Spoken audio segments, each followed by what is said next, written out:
guys, and welcome to the Family Fudge, and welcome to week 2 of Crocktober, which means every Wednesday in the month of October, I'm going to be sharing one of my family's favorite crockpot recipes. Today, I'm making stuffed pepper soup. This soup is easy to throw together, and it's perfect on those chilly October nights. So stay tuned and I will show you how to make it. Now last week I shared the cowboy casserole, which turned out so good, and a lot of you told me that you tried it and that you loved it, so that is awesome. So today I'm hoping that you're gonna love this recipe too. Oh yes, and make sure to hit that red subscribe button if you haven't already, and give this video a big thumbs up if you like crockpot recipes.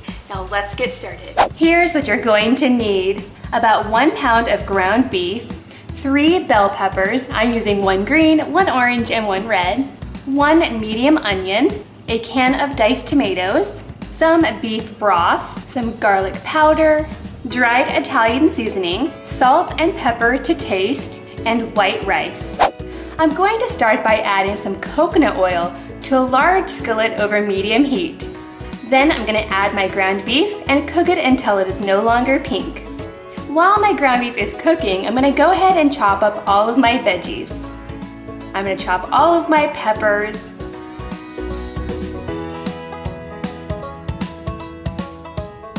and my onion.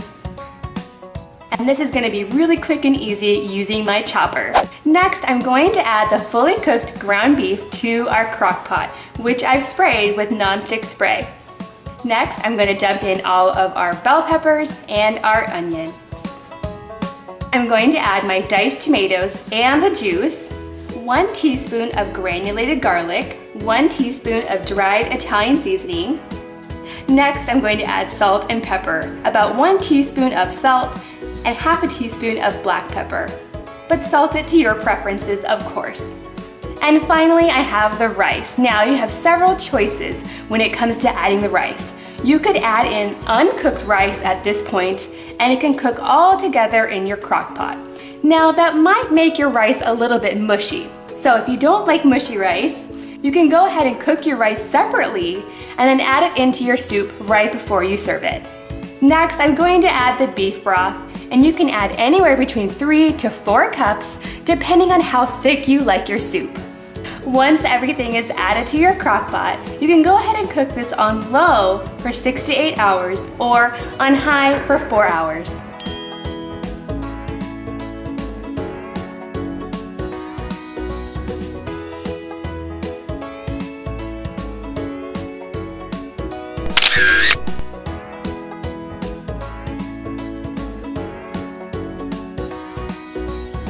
Okay friends, thank you so much for joining me today. Let me know in the comments down below what you'd like to see for next week's Crocktober recipe, because I'm thinking maybe a dessert or possibly another dinner recipe. Let me know. Thanks for watching, and I'll see you next time.